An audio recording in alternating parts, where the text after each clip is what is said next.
Okay. Here's just a brief agenda. Before we dive into today's session, I have a couple quick state and federal updates I wanted to share with the group.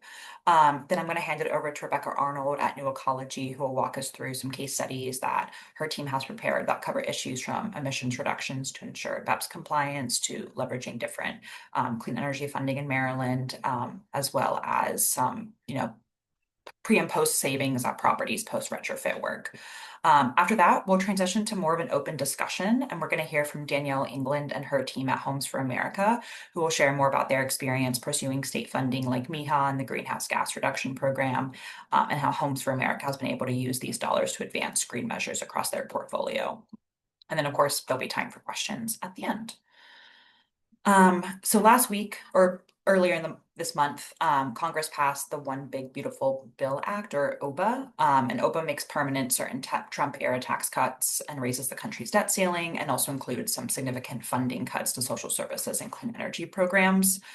There was some good news in OBA. OBA provides a permanent 12% increase in housing credit authority for the 9% program and permanently lowers the bond financing test from 50 to 25% for the 4% tax credit program. Regarding clean energy, OBA accelerates the phase out of 48E, or the investment tax credit, or ITC, for solar and wind projects. So if your project begins construction before July 3rd, 2026, those projects will have a placed in service deadline of December 31st, 2030. If your project does not begin construction until after July 3rd of next year, the placed in service deadline is the end of 2027. Additionally, if construction begins in 2026, regardless if it's before or after July 3rd, projects will have to comply with certain restrictions on materials from foreign entities.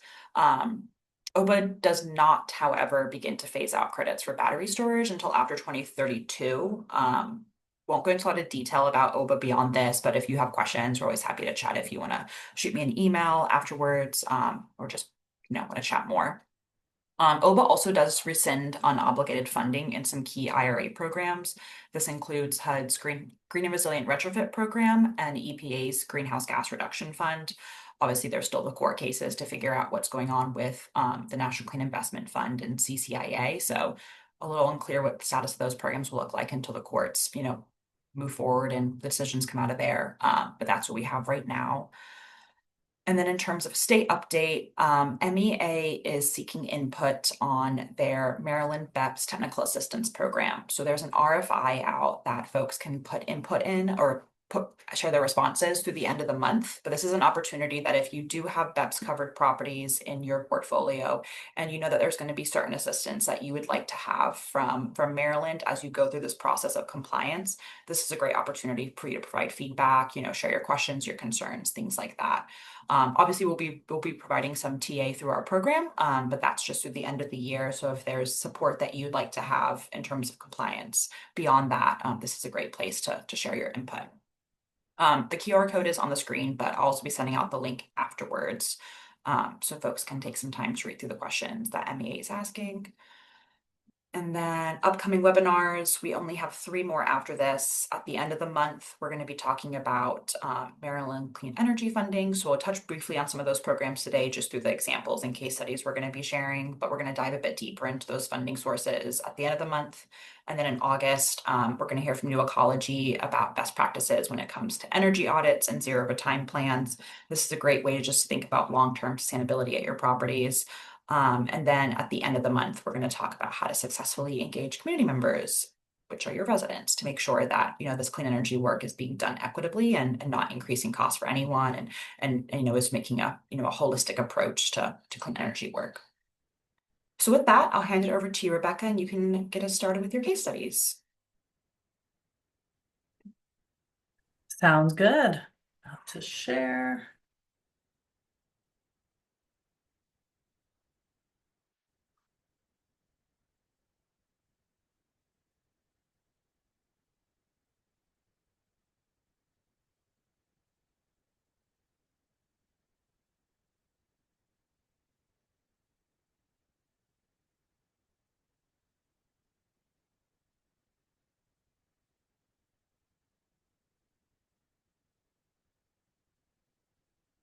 Okay, let me get to the beginning of the presentation. It's a good place to start. And I'm just going to, not to disagree with Madeline, but please, I think we have enough time here for people to interrupt me with questions. So if you want to come off mute and interrupt me with a question, I don't think we have enough material here that it's gonna set us way off schedule. So if we start getting behind schedule, we might have to cut off questions until the end, but I think in these case studies, I think it'll be good to ask questions during. So if you guys want to ask any questions, I will not be offended if you interrupt or throw your hand up if I don't see you. So let's get started. I'm Rebecca Arnold from New Ecology. If you've been on these, you've seen me before, so I'm not going to do a big long introduction. But I want to get right into the case studies that we have to provide for you today. This is a Delaware case study, but we're going to talk about Delaware here because this is a case study where we have all the data back in. The work was all completed in 2021. So we have really strong post-work data. And it's a good example of a partial decarbonization. They didn't get 100% of the way there, but they utilized a lot of technologies and looked at their energy use and really thought about what they could do to decarbonize. So we're going to start with this one, Carrington Way in Newark, Delaware. It is a garden style affordable housing development. I know everybody on this call probably has one of these if you have affordable housing developments. So both the ones I'm presenting today are actually garden style affordable housing. So you'll get lots of thoughts about that today. So 165 units with lots of families. It's affordable housing. There are no building energy performance standards in Delaware right now, but they wanted to reduce their energy costs, which is what they effectively did. So here we go. So at the audit, we saw that they had high natural gas and water usage. Their gas usage was 50% higher than other comparable buildings, and their water was 33% higher. So they were really paying out the nose to operate these buildings. There was some attic insulation, but no air sealing. And there were gas boilers providing space heat to the units individually. These were fan coils. Sometimes these are called aquatherms. The gas boiler was also providing the hot water, and they were only about 80% efficient. Cooling was provided through through-wall condensers. You can kind of see them on one of these images, these little square boxes. You can see the rectangles. That's all the cooling units. Plumbing wasn't efficient. Resident lighting was mostly incandescent and fluorescent, and the bath fans were ineffective and not vented outside of the attic. So the owner wanted to save on their operating expenses. They wanted to reduce that maintenance burden and take advantage of incentives. So just talking about incentives here, in this case, they were utilizing the Energize Delaware program, which is run by New Ecology, but it is funded by the Delaware Sustainable Energy Utility. And they use the existing buildings pathway, which has had different funding levels over the years. At this time, it was a max of 40% of the project. Now it's a max of 75% of the cost of the project. But there was also technical assistance provided, and like these audits were almost free to the owners, for example. So if you have properties in Delaware, feel free to talk to us. There's a lot of incentives available. But we're talking about Maryland right now, so we'll get back to that. So the property gas usage was much higher than typical, as you can see here, as was the water. Electric was about typical. So then we get into what the scope actually was when everything came down to it. So the gas-fired central boilers were all removed in each of the buildings, and they were replaced with new in-unit high-efficiency air source heat pumps. So each building then got a heat pump that had to be located on the building. So you can see in this photo here, the units that were mounted on the exterior of the building all the way around the building. And then these holes where the previous cooling condensers came through the walls were bricked up. The heat pumps were highly efficient, so they went up to they can work up to 19 SEER and 11 HSPF. And then new high efficiency gas hot water heaters were installed. So this is where they decided to keep some gas service. And the existing hot water piping was insulated. There's a big energy savings in just decoupling heating and hot water, and then moving the heating to a much more efficient heat pump system from a boiler was also a big improvement there. There was attic air sealing completed, in-unit air sealing completed, and the attic insulation was all updated. New bathroom exhaust fans were installed to improve the air quality.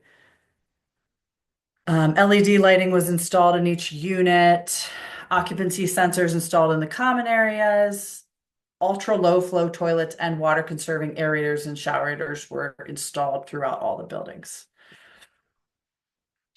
to pay for this. So this is what the costs were. So the total cost for apartment ended up being around $9,500 per an apartment.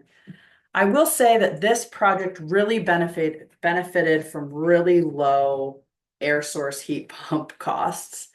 Because of when this project was completed, it was completed between 2020 and 2021, which was when the pandemic was making everyone very unsure what was going to happen with construction costs, and they benefited from that and getting a pretty low cost of equipment. So in this case, the incentive to the owner from the Delaware Sustainable Energy Utility was $450,000, and the owner paid $1,100,000 some and a lot of change. These same charts now with the same program, the yellow is a lot bigger, but the benefits to this were still pretty significant, as you can see in the next slide I'm going to show you. So this is a chart of the reductions. And now a note, these are the actual reductions from the actual utility bills, the actual usage from the residents and the common areas. So it's the owner paid bills and the resident bills. So the energy use intensity was dropped 57%. The fuel emissions on site were dropped 78%. And the reason we include this is because this is a metric that you're going to be looking at when you have BEPS buildings, is how you can reduce your fuel emissions. And so these in Maryland will eventually have to be reduced 100%. But in this case, through this one scope of work, this $1.5 million, they were able to get 78% of the way there. Their total emissions, including the grid, went down 48%, and their utility costs went down 31%. Now, a lot of work was done here to make sure we weren't increasing resident costs because we were shifting the burden of heating mostly to the residents. We were able to keep it to an additional 46 cents a month, which we're pretty proud of. So it's pretty cost neutral for the residents, but there's still a big energy savings for the ownership where they're getting that 31% savings over the life of the building. Before I move on to the next case study, are there any questions right now?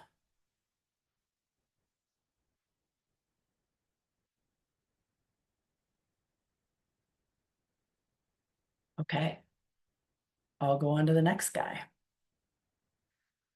So I don't know that Langston was able to join, but Langston, you're not here, are you? Rebecca, we got a question in the chat. Oh, I couldn't see it. Oh, no, it's okay. It just came through. If you had to do upgrades to the electric service. We did not, in this case, have to do upgrades to the electric service. Great. Rebecca, what's the age? You said it's built in 1970, last rehab in 05, 06. That's a different one. Sorry. Oh, I'm sorry. Yeah. Yeah, okay. But yeah, it's the same start time. It's around 70 Okay. for this one. And and okay, there we go. Great. Yeah.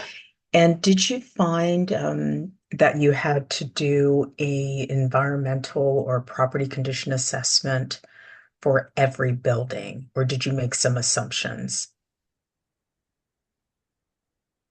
We did, in terms of auditing, we did, so this is not connected to like a LIHTC funding stream. The building is connected to a LIHTC funding stream, but this work was done completely outside of like the normal LIHTC cycle. So this Oh, would be I like, meant energy audit, not okay, related to got LIHTC. it. Yeah, yeah. Got it. Yeah. So we did sampling. So Okay.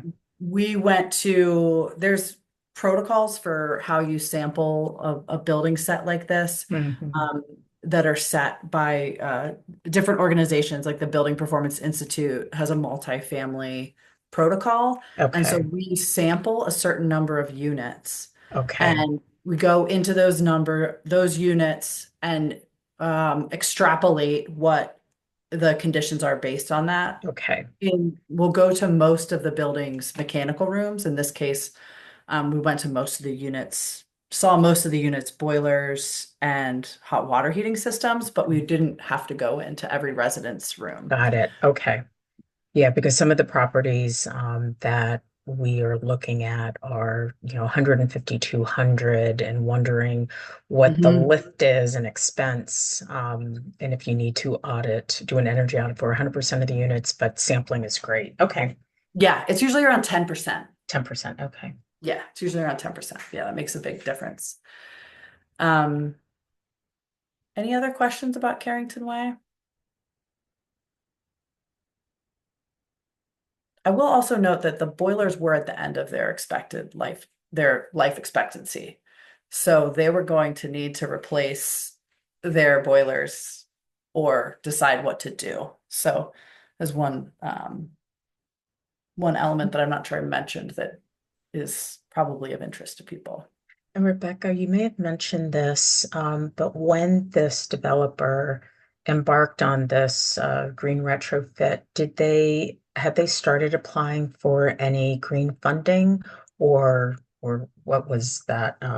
What was the capital that was going to cover these repairs? In this case, I don't know that. So this Okay. project actually started before I was at New Ecology, and my colleague who um, was part of the project was not able to be here today because he's on vacation. But my understanding is that they reached out specifically to the existing buildings program at Energize Delaware, and they were using reserve funding and the sustainability funding provided by the DESEU. Okay, great. Because I'm working with your team right now for the MIHA application, Mhm. and timing is so critical. I've already started a renovation, so we're trying to see if we can get the application in before we complete all the installs.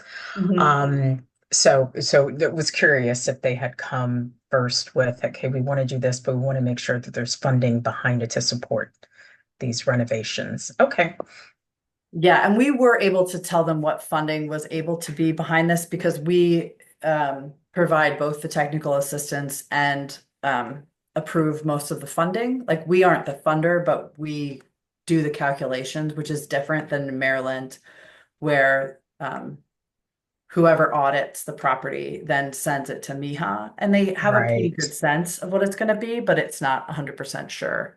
Got it. Yeah. Um, No, you guys have done a great job with providing an itemized list of every component and the estimated price or estimated cost that MIHA would cover. So that's helpful. Okay, thanks. great. Sure.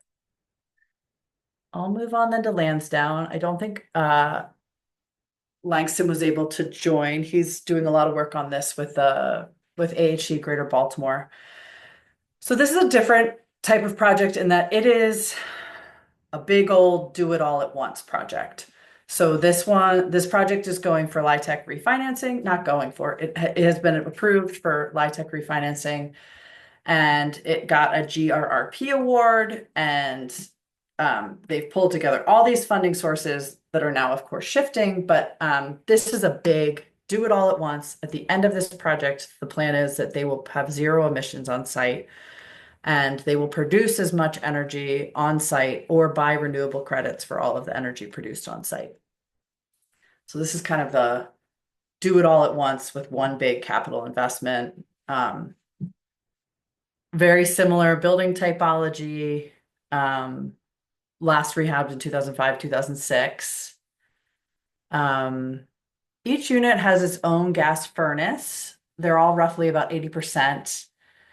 They have these through wall condensing units, which I don't think I have a picture of right here. And then each building has a gas water heater, like a centralized gas water heater. There are gas ranges in the buildings and natural gas dryers in the common areas and the ADA units.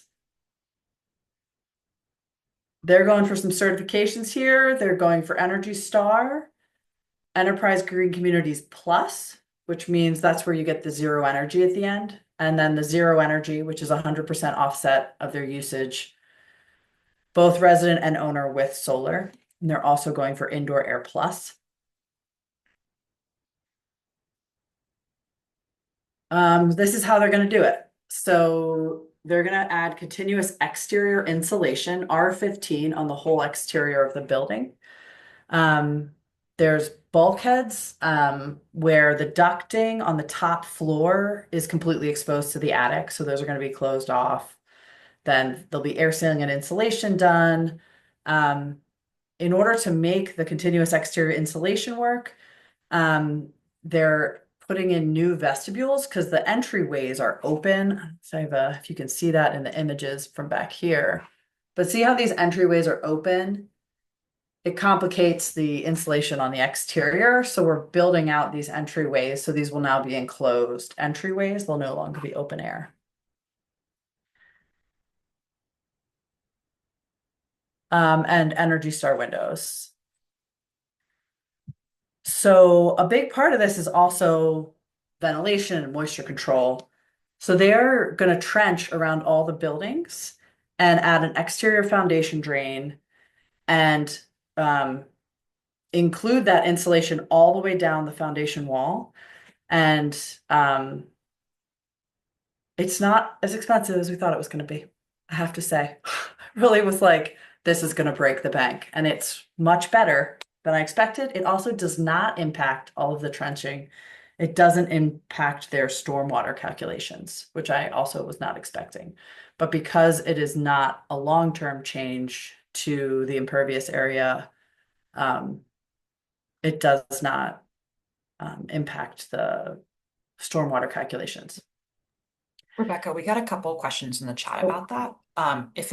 If the breezeways impact the conditioned space and if it impacts the square footage of the building. it will impact the square footage of the building. This one is not a BEPS building. The entryways are partially conditioned space, so they are going to have small electric resistance heaters and ventilation, but they're not going to be fully conditioned. Let me see if there's, and it will increase the square footage of the building. Does that answer your question, Lauren? Yeah, thanks. I was curious because I know that within BAPS there is a definition around building envelope. So I was just curious if y'all were thinking about that. Yeah. Because of the way these are metered, they end up being exempt because they're all individually metered. But yes.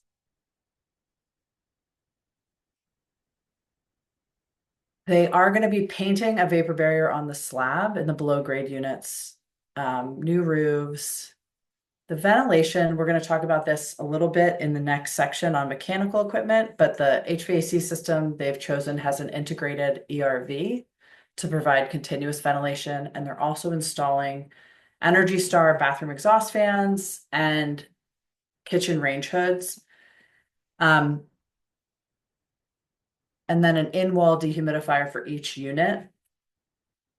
I have to say that this is a lot too, I think with the ownership, a lot of kind of stress reduction as well, to know that they've, by doing these exterior drains, the vapor barrier, the ventilation really thoroughly, they kind of, and the dehumidification, they're like, all right, we're actually handling these water issues that can happen in these below grade spaces instead of just like kicking the can down the line. So a big, while it is an expense, there's a big kind of relief um, in some ways for ownership to know that they kind of have moisture handled now. Um, and indoor air quality, they're not going to have units with high humidity unless something goes astronomically wrong, because they're going to have an in-wall dehumidifier in every unit. Um, and there's kitchen range hoods to take the cooking pollutants out, and there's bathroom exhaust fans, and then there's an ERV to be doing heat and cooling exchange, as well as providing fresh air. The gas furnaces are being replaced with Afoca heat pumps. These are the systems that have integral ERVs. If you see here, these are the all-in-one systems, which are actually ducted. So they will also be replacing the duct work to account for the very small loads that will be left in the building once all this work is done. There are the central gas water heating systems are going to be replaced with CO2 heat pump water heaters. This is a technology, if you haven't come across it yet, it's very efficient, but it's not implemented by, it hasn't been implemented by very many people in our region yet. And so I'm going to have a next slide on some stuff you can do to make that a successful system. But you can see here on this tiny little spot on the drawing, you can see these are the Sanco units. So these are the Eco 2 units that are mounted on the exterior of the building. And then inside there's a storage tank. And then the hot water is distributed throughout the building. And then they're replacing all the gas ranges with electric, and they're also replacing the gas dryers with electric as well. And Rebecca, quick Yep. question. For this, using this, what is it? How do you pronounce it?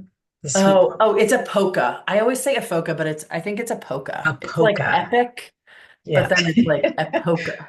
Yeah. And Everyone is pronounces it wrong. It's not you. right, right. Is there a premium on the pricing of the unit? Because in my experience, HVAC systems, the traditional systems, tend to be less expensive to install than mini splits, P-tax systems. So what about this one? It's Is there a expensive. higher price initially to install? We price, I wish Langston was here. I can't remember how it compared to mini splits. I think it was similar Okay. in cost, but it might have been more expensive. It's Oh, also, there's Langston.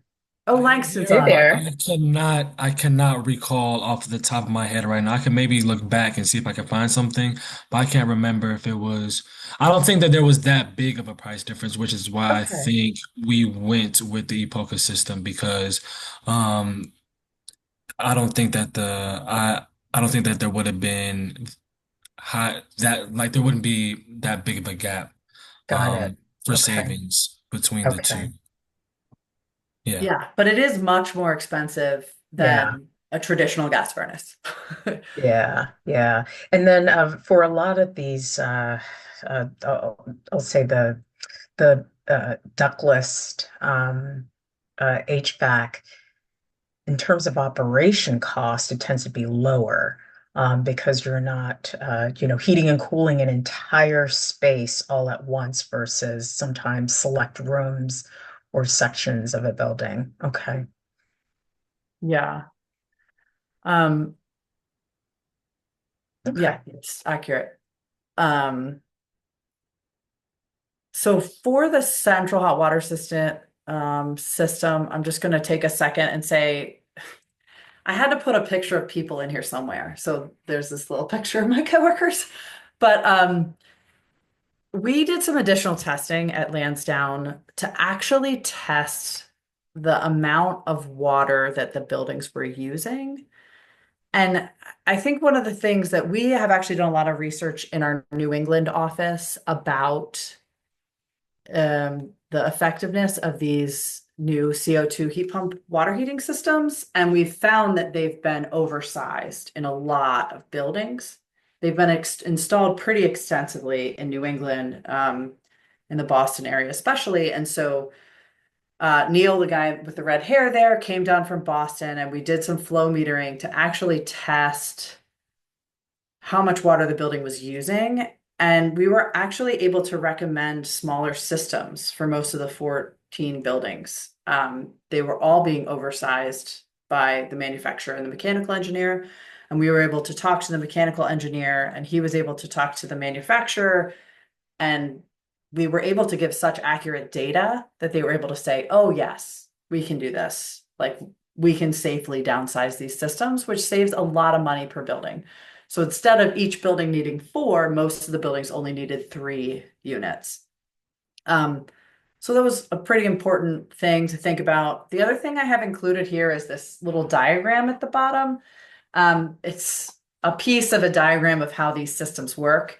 This is the internal storage tank. These are the exterior heat pump units that were hung on the building.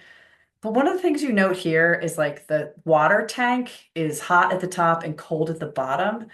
And these systems have so many nuances that are not standard for hot water heating that the installer and the engineer need to learn about. So we've done a lot of education with the mechanical engineer on this project about what they need to do. So I include this example because the stratification in the tank is something that is not usually thought about, and there's like a desire to keep mixing water in the tank sometimes, but it's very important in these Sanco systems or the Eco2 systems to leave them stratified so you're pooling the coldest water into the system to be heated. Anyway, there's a lot of details. So my point is, like, you really need to use your technical assistance to install these systems effectively and get the energy savings that you hope for. Rebecca, can you talk about maintenance on the back end in terms of if you need all of the expertise on the front end, what kind of expertise you need on the back end to maintain or repair these systems? We had a situation just with a little single family home where we had the super efficient heat pump and only someone certified by the manufacturer could touch that particular unit or you would void the warranty. And there's only one company in the entire state of Maryland that has that certification. And so I get worried on the back end. Yeah, that's definitely a legitimate worry. For both of these systems, the Apoca and the Eco 2s, right now, the way the Apocas are being handled is the recommendation is to buy a couple additional units. And when you have an issue, you literally just pull one out and put a new one in. And then you can worry about repairing the Apoca. So it kind of makes your repair timeline less urgent. We haven't seen them maintained in the field yet, so there could be additional elements that we don't know yet. There is a risk there. But right now, these systems are backed by Panasonic just bought a major stake in the company. They're based out of Italy, but Panasonic bought a major stake in the company, and we think they are here to stay. There's some systems I know that people have put in as well that have suddenly been discontinued. So I think with the Apoca, we don't quite know what's going to happen on the back end, but we think there's a pretty strong movement in the region to be installing them. And so there is a market for the maintenance of these.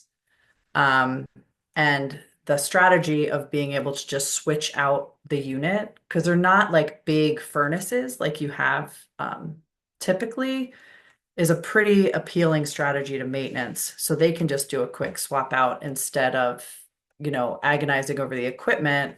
They can then either send it in or for maintenance or have it serviced. For the water heating systems, we have been doing a lot of work to make sure that they're installed in a way that maintenance is very simple. So interestingly, in these systems, instead of having refrigerant moving between the tank and the unit outside, it's actually the water. So the only thing that really needs to be done with these for a regular maintenance is a very simple, like water and vinegar mix that needs to be run through these heat pump units. So there's a whole procedure for that and some valves you can put on the system. And if you, for example, place a slop sink nearby, then you have a really easy process. But you need to do that in the design process to make sure that all of the things needed for these systems to be properly maintained are right there. And then you're going to be there's not really a regular maintenance to do. And because there's redundancy, so every building has more than one exterior heat pump unit, um, if one unit goes down, you can get service on it, but the building won't lose hot water. That makes sense. Yes. So are you finding there are companies that are certified in the region to service these brands of technology? I don't know the answer to that yet. Okay. Yeah. But it's a worthwhile question that we should probably ask. So we have the same company that's installed it would be servicing, but we haven't asked that question directly, I don't think, unless, like I said, I don't know if the general contractor has asked that question or if TEI has asked that question. Do you know? I don't think so. Okay. So it's a good question to ask as well. Then here we have solar and EV charging. So this is changing a little bit. This is like hurting Langston's heart, I'm sure. It looks like some of the solar might have to go because of some funding changes. But the goal is solar on all the roofs and EV charging stations, just a few in the parking lot. And here you can see to get to net zero, here's the total estimated property usage that we expect after the after the upgrades have all been done.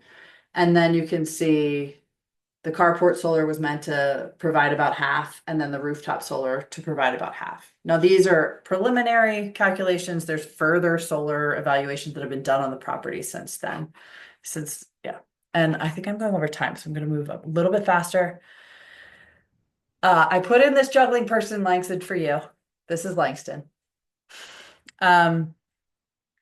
So this is a LIHTC project with MD DHCD funding. They got a GRRP award for a leading edge. This is a type of award. And then they're utilizing MIHA funding. They hope to use the investment tax credit and 45L. And I know Langston's been fighting through this pretty hard, and he's doing a great job. Thank you. Thank you. I appreciate it, Rebecca. And then for projected results, we project a 67% reduction in energy use intensity. The fuel emissions on site go to 0, and the total emissions, including the grid, go to 62%. We expect the utility cost savings also to be significant. I didn't have those numbers right on hand, but the solar, the renewable benefit to the residents is likely to be provided through community solar, and that will result in an automatic 20 to 30% cost reduction per kilowatt for the energy used on site. Initially, they were hoping to get a higher percentage reduction for the residents, but it wasn't quite possible. It doesn't look like it's going to be as possible as they thought because of some changes in administration and funding.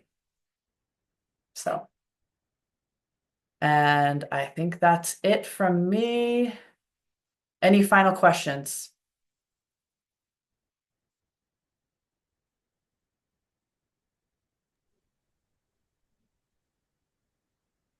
Thanks, Rebecca. This was awesome. Really exciting project. So congrats, thanks on all of this. This is great. Thank you. Any quick questions before we transition over to Homes for America? No. Oh.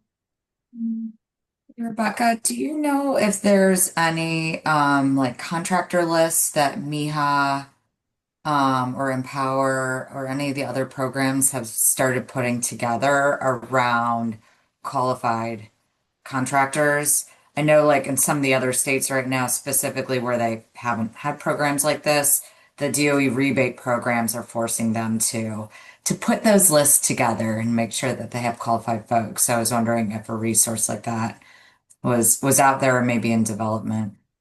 Um, I have heard a lot of people talk about it. Um, I have not seen anyone actually take action on it. Um, and even funders are looking for this, like local grant funders are looking for some kind of list like this. It could exist and I don't know about it, but I don't really think it exists right now. Yeah, so I don't think it exists yet. Thanks. Well, thank you again, Rebecca and Langston, for this. This was super helpful. We've asked Danielle and the Homes for America team if they could join us this morning and share more about their experience pursuing clean energy work in Maryland. We know it's always great to hear from a peer doing similar work about their experiences. So we've asked them to just kind of share some, what their approach has been, what are some lessons learned or best practices they've put together through their experiences. But yeah, I'll hand it over to Homes for America team. Good morning. I'm Danielle. I am the VP of Portfolio Management within Homes for America. And I'll allow my team to go ahead and introduce themselves as well. Hi, I'm Deepti Jain, one of the development directors here. I'm Nicole Perez, Portfolio Management. Lindsay Thompson, Director of Design and Construction. Matt Linehan, Portfolio Analyst. Off screen, I'm Liam Mercer on the development team. So Homes for America is an owner and developer of affordable multifamily housing. We have 65 properties across Maryland, Pennsylvania, Virginia, and Delaware, and of which 25 of those properties are subject to Maryland BEPS. One of our organization's major strategic planning goals is to reduce our environmental footprint across our entire portfolio by incorporating green design principles and identifying strategies to reduce our carbon footprint in our existing portfolio. Our sustainability efforts are addressed by both our portfolio management team for existing properties and our development team for new construction and major renovation projects. HFA is a member of SAFE, which for those of you who don't know is a collaborative of nonprofit providers of affordable housing across the country. And we participate in their energy peer group as well. We're also participants in the Department of Energy's Better Buildings Challenge, where we had committed to reduce our carbon emissions by 20% over a 10-year period. By participating with both of these groups really has laid the groundwork for our data collection efforts. We historically have utilized WegoWise for collecting our owner-paid energy data. And with our contract with WegoWise and working with the Better Buildings Challenge, we then entered all of our properties into Energy Star's portfolio manager. Previously, it was really difficult to get resident paid data. So we were mostly reporting on all of our owner paid data and then a sampling of resident paid data, but we weren't really getting whole building data.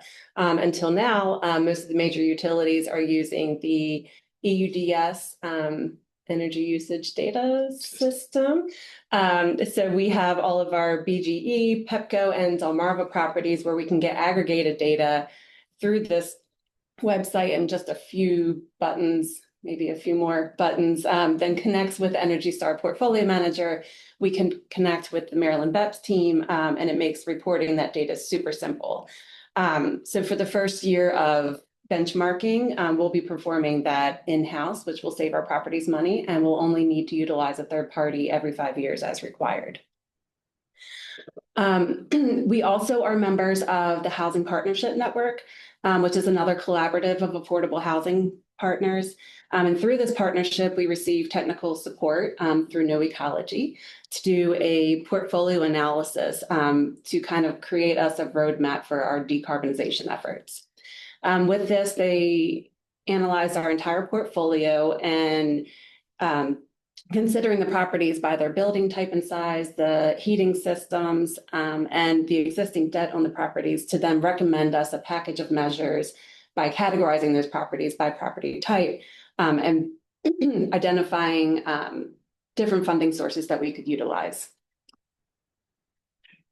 When it comes to our existing portfolio, the portfolio management team is always looking for ways to reduce operating costs. We rely heavily on grant funds for our decarbonization efforts, as our properties really don't have sufficient operating funds or reserves to be able to fund large replacements. Without these grant funds, we really are only replacing as the equipment dies. We are not proactively going in and changing out working equipment. We also, we utilize MIHA very heavily in Maryland, as well as a few other local state and federal grant funds as well, which we've been successful in being able to leverage those to buy down the cost of the owner portion. For our MIHA projects, most of our grants were utilized based on the old previous funding scenario where they would use the savings to investment ratio. So the amount of the grant was sized based on the estimated energy savings that you were anticipated to achieve that would have an SIR of 1.1 or greater. And if you wanted to include more measures, then then the owners were required to put in a cost share for any of the measures where the cost would have exceeded that 1.1 SIR. Most of our decisions for what we include in the package of measures is financially driven. Like I said, a lot of our properties don't have the resources available to cost share. So if a property doesn't have adequate funds, then we're only funding what we can afford to fund, unfortunately. But now the MIHA program does have more menu options versus you can do a full retrofit, or there are other options where you can just select a few different measures if that's what your property can afford. Historically, we've used an energy auditor who has not charged us upfront. We are only charged for the cost of the audit if we are successful in receiving a grant, which has been really helpful to those properties that didn't have the upfront cost of an energy audit and then risk the chance of not also receiving a fund to be able to offset that cost. This energy auditor also was able to contract the work out directly for us, which made it super helpful because then it took the guesswork out of how much those measures were going to cost. But we also are members of a purchasing collective. So for the appliances, we're able to take those out of the package that the energy auditor was calculating for funding for us, and we can get better pricing through our own collective directly through, it's a group called Omnia. With the MIHA grants, we also don't have any trouble with getting lender or investor approval, where we sometimes do have trouble if it's a loan fund or federal funds.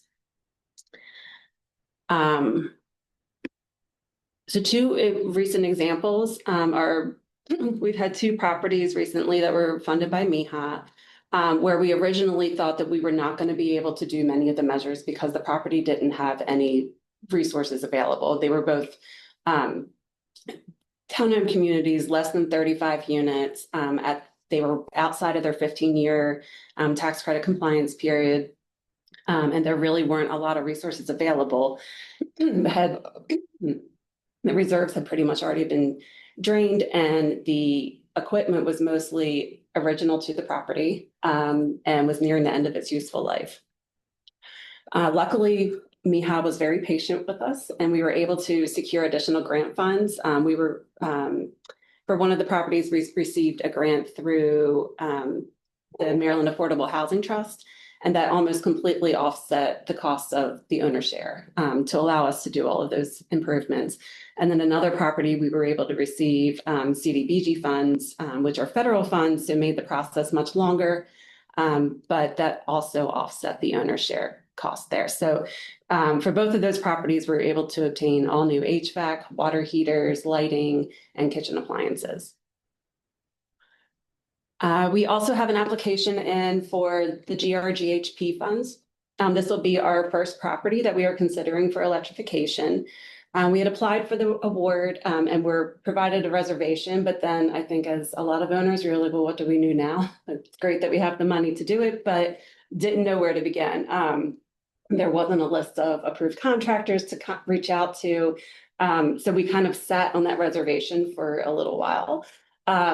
We got back together with DHCD and they were able to identify another source of funds to provide a grant to cover the costs of an electrification assessment. So we then again partnered with New Ecology to have that assessment performed, which we just received within the last few weeks. So we are still going through it.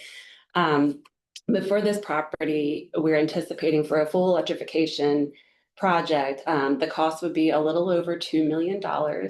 But with the use of the MIHA funds and the electrification funds, the property cost share should be no more than $500,000. And luckily for this property, we do have adequate reserves to fund that cost share because we had a refinance a few years ago and we were anticipating that we needed to do these replacements and knew this property was going to be subject to the Maryland BEPS. So we've been holding on to those refi funds to be able to hopefully fund this project. So we don't have a lot of great data to share on our actual electric savings by participating with MIHA because a lot of the electric savings tends to go to the residents. And historically, we have not had a great success in getting resident data. But now that we have the EUDS system, we will be able to measure that going forward. But I can say that the program has allowed us to greatly reduce our operating expenses and our capital replacement expenses. And a lot of these improvements would not have happened without those funds. And it's really critical right now because the affordable housing industry is facing some really challenging times. And a lot of these properties just wouldn't have any other sources available to be able to do these improvements. Also, when considering our portfolio improvements, it's important for us to consider where the property is for their financing, when the maturity date is coming up, and where we are within our 15-year tax credit cycle. So we always make sure to consult with our development team to make sure before undergoing any large projects, if it's better off to wait for a larger renovation or refinance. So that's for our portfolio. And I think Deepthi could speak to some property that we have recently renovated where we were successful in obtaining the GRRP funds. Hi, everybody. I also have Lindsay Thompson and Liam Mercer off screen who are also working on that. We received a smaller grant through the Elements project, through the Elements track for solar installation. We closed, I think we were one of the early awardees and I think one of the early closers, even though it took us a good 6 or 7 months to actually close with HUD, but apparently we were told that that was early in the process. So we're very grateful because unlike some projects that got caught in limbo, because we had closed on the project, we were able to actually draw down funds. They could not claw those funds back from us. And so we are nearly drawn down. The project is nearly complete.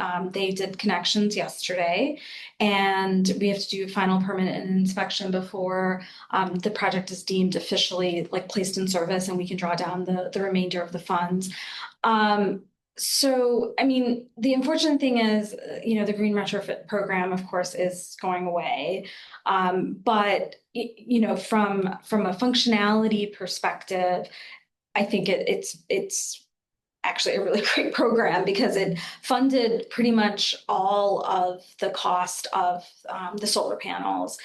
It didn't fund all of the cost only because when we sized the original panels, they were a little bit different in sizing, and then we ended up, I think, expanding our size. So, and then we were more or less locked into the money that we had awarded. There was, I think, an option to go back to try to get some additional funds, but I think we were concerned both with closing to have to restart that process with HUD. So it wasn't that much. I think it was maybe $50,000 that there was a differential. So we figured we had other sources as part of the rehab project because this was done as part of a LIHTC project. So we allocated that balance. But you know, from a sort of a usage standpoint, it's actually been very, very easy. Once we had all of the fundamentals kind of laid down. It took us a little while to work through HUD's Greenlight portal, which Liam definitely has more experience and battle wounds maybe to, you know, in terms of getting everything set up in that process. But once we got it set up, the processing has been really quick. I mean, I think HUD's shockingly turned things around within like 2 weeks at most. And that's 2 weeks with money in our bank, which is, you know, very, very surprising. But it's, you know, I think that is the one thing about that particular source of funds is that they didn't put tons and tons of strings on it other than to be able to see, you know, to have physical documentation. They want photographs, things like that. But other than that, like, you know, we had 100% of the cost. It wasn't some marginal portion of the cost, like that particular element. We had 100%. So it was, I think, unlike other funding sources where we would need to leverage up more additional funds, this really covered all of what we needed for this particular project. So I think from that perspective, it was very flexible and it was a good, easy source of funds to make work in the broader context of the project. And we also started looking at the EPA GHGRP for other projects, but unfortunately we have come to a standstill because of issues with the federal climate. Comparatively, I think the HUD GRRP funding again had much fewer strings compared to the EPA GHGRP funding that was going to be available through either, you know, the enterprise grant system or through the CPC. Because I think EPA and its understanding of affordable housing and debt coverage and those kinds of requirements made it a lot more difficult to actually program into affordable housing and having it be subordinate debt. That's kind of where we had gotten stuck before they essentially canceled the program. So I don't have much more to add, but we're happy that we got it and even happier that we've been able to draw those funds down. Yeah, that's awesome. And congrats on being able to close and get that project moving forward. And we don't have any data yet because we haven't hooked up. We've had some issues. I mean, the delays really have had a lot more to do with, unfortunately, like local permitting issues to be able to get through. And that is maybe the one thing is, at least with solar projects, and perhaps, you know, Langston has already experienced some of this with the Lansdowne project, but that's been the hardest thing is to get BGE, you know, on board with reviewing, you know, the various pieces and the permits and the connection and all of it. That's actually dragged us out a lot further than most anything else in this process. So we're kind of delayed in terms of when we thought the solar panels would be on. We had hoped by this point to have much more data. And our panels, unlike, you know, as Danielle said, most of the energy improvements benefit residents directly. We can't necessarily track it, but for the solar project on this particular property, it does benefit operations. It is offsetting house meters. So that will be something that we can track. And certainly, you know, I think once we have everything operational, if, you know, hopefully we can collect some data to be able to share back. And I think the other piece of it is this project is also subject to BEPS. So that's a whole nother conversation about as we convert, how will this help us offset the conversion from, so that we'll be fully electrified, but also I think we have concerns, I think as does a lot of folks about, since demand will go up and the grid isn't fully built out and the cost of actual rates will go up. So hopefully having the panels on the roof of this building will help mitigate in some way some of those worries about rates, because we already have like this external source. So Yeah, definitely. And I know Solar for All, that other $7 billion pocket with the greenhouse gas reduction fund, like some states have funding to do grid enhancements and things like that to try and, support this like increased electric demand. But time will tell. But yeah, that was awesome. Thank you so much, Homes for America team. It's always great to hear how folks are navigating this in the field and their own experiences. Does anyone have any questions for Danielle and her team?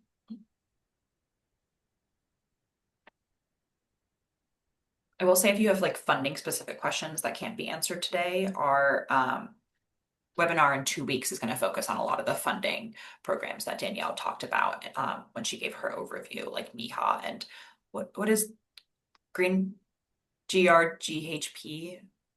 Is that the other MIHA program? Greenhouse gas reduction, GHGRP, greenhouse gas reductions program. Perfect. GRP. Yeah, so we'll cover those in more details as well in a couple weeks. I'm super impressed, Home for America, on all the work you guys have done. Like, props. I just have to say that. Like, you guys really have dug into it and leaned into it. It's so cool to see how you've been able to take advantage of things. And thank you for doing that work and helping all the rest of us along. No, and thanks for your support. Thank you. And I'm sure if you're participating in track 2 TA, working with Alex and Lauren with SAFE, you'll get a similar roadmap that Danielle mentioned that New Ecology helped them build out, where you can kind of map out when does it make sense to do, what should your priority properties be, when it makes sense to do certain measures at properties, in terms of compliance or just other goals that you might have for your portfolio.